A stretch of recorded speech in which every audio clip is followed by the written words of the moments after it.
We live in an era of crossovers. Whether it's characters transcending mediums or finally seeing classic heroes come together, it's clear that crossovers dominate the cinematic landscape. With the upcoming Flash movie set to use two interpretations of Batman and Doctor Strange exploring the multiverse, it doesn't seem like these massive film crossovers will be going anywhere anytime soon. Despite how prevalent these films are today, it's always interesting to look back at the crossovers that sadly never happened.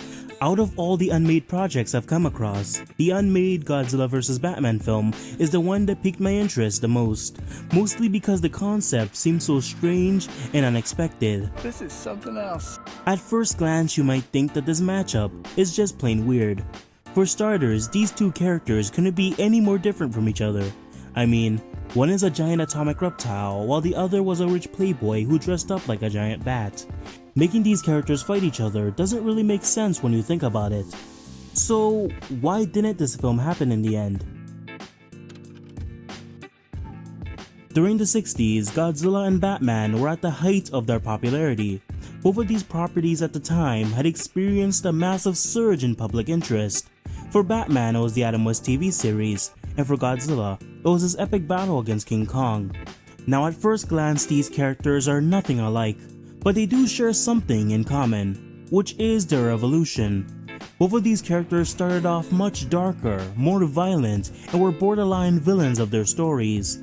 Godzilla in his first appearance evoked fears of a nuclear apocalypse, a terrifying avatar of mindless devastation and death. In the case of Batman, he was portrayed as a morally grey and murderous creature of the night. He was unrelenting, cold, and calculating, with a total disregard for the lives of those he fought. However, despite these characters' dark roots, they eventually evolved to become more child-friendly and took on a more heroic stance in the end. With this new tonal rebirth for these characters, it was much easier for them to cross over, especially since their tonal shifts were much more marketable for children. With the success of Godzilla v King Kong, it was only a matter of time until Toho would pick Godzilla against another pop culture icon.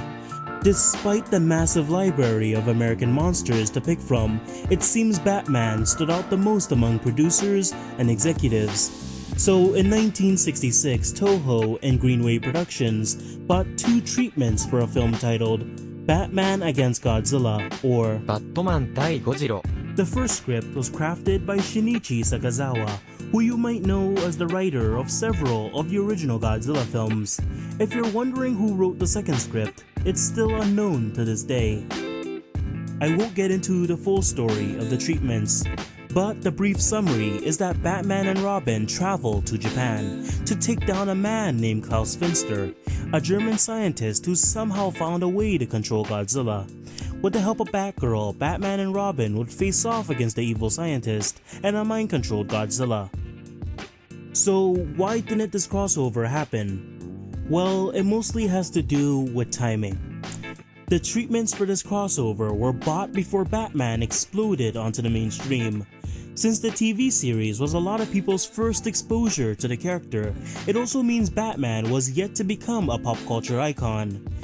Despite both the Batman series and the more comedic era of Godzilla being hugely popular, they both started seeing a decline in popularity later on. The Batman TV series was cancelled after 2 years, and the Godzilla franchise was put on hiatus until the 1980s. With diminishing interest for the more comedic era of these characters, placing them in a film together would ultimately prove redundant and unnecessary.